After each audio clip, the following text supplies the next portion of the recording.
युवाओं को अग्निवीर के माध्यम से भिखारी बनाया। आपने कंपनियां बंद कर दी, आपने अडानी अंबानी के नाम पूरा देश बेच दिया।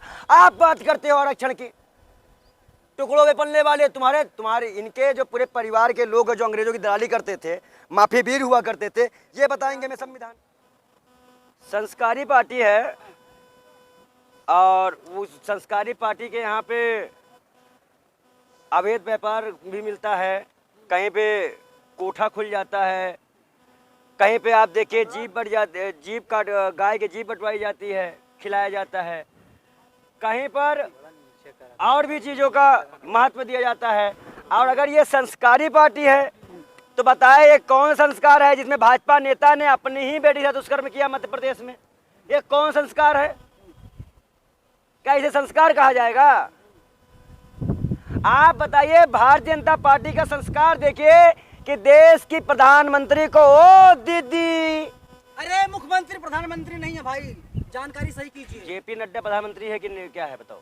अरे जेपी नड्डा राष्ट्रीय अध्यक्ष हैं दुनिया की सबसे बड़ी पार्टी के। हाँ तो बोलने दोगे ना, तुम्ही को सब पता है। ऐसे पहले चड्ढा गीला हो गया था कर्नाटक में उनका, हिमाचल हार गया तो उनके ऊपर ठीकरा फोड़ दिया गया था। का चड्ढा गीला नहीं होता भाई, चड्ढा सूखा हुआ है। तुम बहुत चेक करते हो चड्ढा जाके उनका, है? तुम लोग भूलने नहीं दे रहे हो यार एकदम से। तुम लोगों को संस्कारी पार्टी का महत्व पता हो गया, तुम ये भी नहीं बता पा रहे हो कि इस वक्त कत्लेआम क्यों पड़े? मणिपुर में दंगा, फिर उत्तराखंड में दंगा और फिर धमकी। अरे बेशर्मो, शर्मो न है? ये हिंदुस्तान चला रहे हो कि मजाक बना के रखे हो? देश के प्रधानमंत्री 14 के पहले एक शेर की तरह दहाड़ा करते थे। भाइयों बहनों, अगर जनता का आशीर्वाद मुझे मिल जाए ना तो मैं सभी करप्शन करने वालों को जेल भेज दूं। और जैसे ही नीरव मोदी, मेहुल चोकसी, अंबानी, अडानी का नाम आता है तो एक ही बात आती है, मैं तो कुछ नहीं बोलूंगी यार, मेरी बिल्ली। ये हालात है। जो संस्कारी पार्टी कहते हैं, कुलदीप सिंह सेंगर क्या संस्कारी था? तो दलित बच्चे के साथ रेप किया था और भाजपा बजाती है। भाजपा ऐसे लोग क्यों बजाती है? पूरे उत्तर प्रदेश में रोज रेप, रोज हत्याएं, मारपीट, गुंडाई, धमकी दी जा रही है और बाबा जी सुशासन का बैंड बजा रहे हैं। बाबा जी सुशासन का बैंड बजा रहे हैं। बाबा तो ये भी भूल गए हैं कि वो खुद एक अपराधी हैं। अभी अगर मुकदमा हो जाए और कहीं ना कहीं जिस तरह से अभी एक मसला आया, 1.5 महीने बाद अनुराग ओझा इस बार यहाँ पे शामिल हुआ। दरअसल अनुराग ओझा वाले में स्टार्टिंग में हम भी सहम गए थे। उनका जिस तरह से आस्था माँ से मिलना, एक बात का एक शक था कि कहीं ऐसा तो नहीं कि वो भी बीजेपी ज्वाइन कर रहे हैं। अनुराग ओझा, सुनिए पहले पूरी बातें चप्पा बटोर मत किया करो, तुम्हारी सबसे गंदी बात यही है। जवाब दीजिए। तो और मैं क्या कर रहा हूँ? भजिया खा रहा हूँ। आप किसी पर पर्सनल अटैक मत कीजिए। मैं क्या कर, आप किसी के बाप मत बनिए। मैं अगर अभिव्यक्ति हूँ तो मुझे बोलने की आज़ादी है। वो हमारे ही ग्रुप का है और एक सोशल एक्टिविस्ट है। मेरी शादी भी नहीं हुई, मैं बाप कैसे बन जाऊंगा? वही कह रहा है ना, आप किसी के बाप मत बनिए कि मुझे क्या बोलना है, क्या करना है, क्या नहीं करना। आप किसी पर पर्सनल अटैक पहले आप बोलने देंगे या नहीं बोलने देंगे? बोलिए। उसके बाद जिस तरह से उसके ऊपर ये कानूनी कार्रवाई की गई, उसने सिर्फ चंद सवाल पूछे जो सरकार को नागवारा गुजरा। 1 महीने से लगातार जेल में डालने की धमकी, जान से मारने की धमकी, लगातार 1 महीने बाद मैं आपके बीच आया हूँ। लगातार जान से मारने की धमकी, घर में घुस जाने की धमकी हमें दी जा रही है, पर हम डरने वाले नहीं हैं। जिस प्रकार से वो मसला हमारे सामने आया, हमने देखा, हमने उस चीज़ को, लेकिन उसके बाद अगर आप किसी भी चैनल पे जाकर किसी के भी खिलाफ कुछ बोलते हैं तो ये भी कहीं ना कहीं सही नहीं था। उस वक्त वो भाषा संयम खोए थे, लेकिन सरकार ने जिस प्रकार पे उस 19 साल 20 साल के अनुराग ओझा पे कार्रवाई की, तो क्या भाजपा अपने बिगड़े नेताओं पे कार्रवाई करेगी? और हमारा समर्थन अनुराग ओझा को इसलिए भी है कि वो देश का युवा क्रांतिकारी बच्चा है और उसके साथ देश का जनमानस है।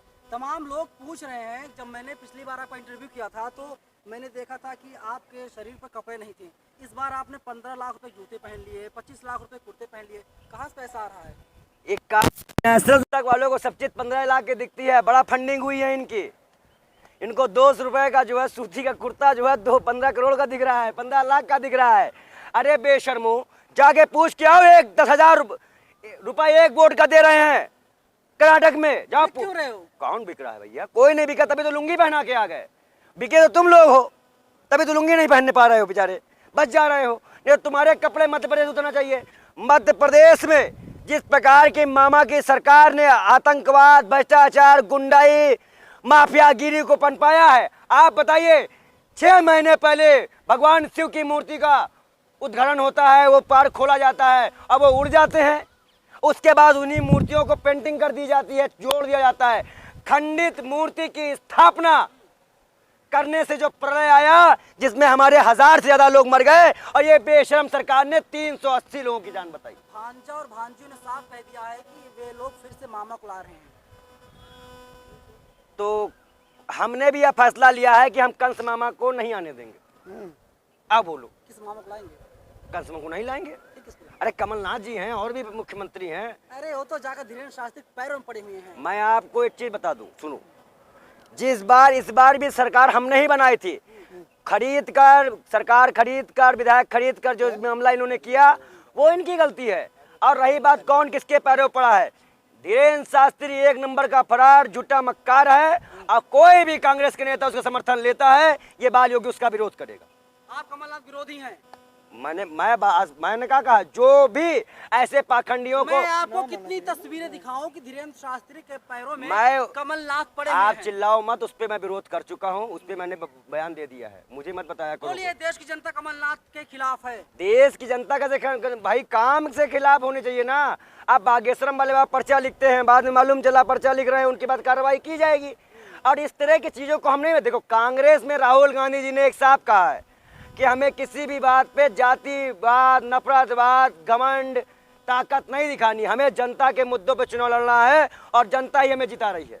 जनता के मुद्दे क्या जातिगत जनगणना है, कास्ट सेंसस या कुछ और है? जनता के मुद्दे तो वही है ना, कौन से? हिंदू मुसलमान, साक्षी। और आज मैं इन पत्रकार, जितने भी चाटुकार पत्रकार हो जो हिंदू मुसलमान करते हो, साक्षी के यहाँ गए थे? बिल्कुल गया था मैं। घर गए थे उनके? बिल्कुल गया था। कहाँ गए? माँ से बात की, उनके पापा से बात किया। साक्षी घर गए? क्या क्या क्या मिला उसमें से? बहुत कुछ मिला। क्या मिला भाई, तो पूछो क्या मिला तुमको? आप गए, क्या मिला आपको? साक्षी के घर जाने पे एक चीज तो प्रतीत थी कि उसके पास कुछ था नहीं। उसके नाम पे भाजपाइयों ने, संघियों ने चंदा बटोरा, लोगों से उसके नाम पे चंदा बटोरे, और एक भी भाजपाई जो व्हाट्सएप स्टेटस लगा के चैलेंज कर रहे थे, एक भी भाजपाई हिंदूवादी नेता उस बेटी के घर नहीं गए, ना कोई मुआवजा राशि गई। हम करने कांग्रेस से भी अपील की उसको मुआवजा देने की। इस तरह के पंचों को आप लोग करते हैं। आप बताओ, इस देश में तो एक देवी थी स्मृति ईरानी, सवाल पूछोगे मालिक को फोन करते, हम शंभू भाई को फोन करें? आप कर हम दीजिए, शंभू मुझे भाई को डर फोन नहीं लगता करें? नौकरी। हाँ, यही चीज है, यही चीज है। कीजिए फोन। मैं फोन कर दूंगी इस तरह। अरे बताओ भैया कहाँ, तो भाई अगर मान लो स्मृति ईरानी से तुम सवाल पूछने जाओगे तो कहा जाएगा क्या अमेठी की जनता के साथ अपमान है?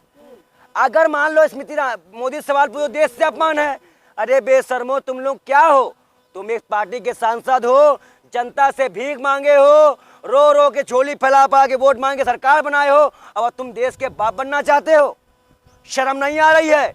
अरे आपको हम बता दे, जिस दिन उत्तर वहां पे लाशें गिरी, मैंने सभी के लिए शांति पाठ किया, हवन किया, लेकिन इस देश के प्रधानमंत्री को इतनी भी शर्म नहीं है कि वो जितने लोग ट्रेन हादसे मरे उनके लिए कम से कम टाइम निकाल के हवन कर दे। अरे वो छोटा मुद्दा है सर। अमित शाह का बयान आया, उन्होंने कहा कि मुसलमानों को आरक्षण नहीं मिलेगा, मेरा लक्ष्य यही है। संविधान आप बताइए, अमित शाह तड़ीपार से पूछ लीजिए कि उनको पूछे कि कोई ज्यादा उनकी है। आपने आरक्षण छोड़ा कहाँ? आपने सभी चीज प्राइवेट कर दी और गरीबों को, SC ST माइनॉरिटी को उससे वंचित कर दिया। आपने अपने से मित्रों का साथ दिया है। आपने युवाओं को अग्निवीर के माध्यम से भिखारी बनाया। आपने कंपनियां बंद कर दी। आपने अडानी अंबानी के नाम पूरा देश बेच दिया। आप बात करते हो आरक्षण की? टुकड़ों में पलने वाले तुम्हारे इनके जो पूरे परिवार के लोग जो अंग्रेजों की दलाली करते थे, माफी वीर हुआ करते थे, ये बताएंगे हमें संविधान?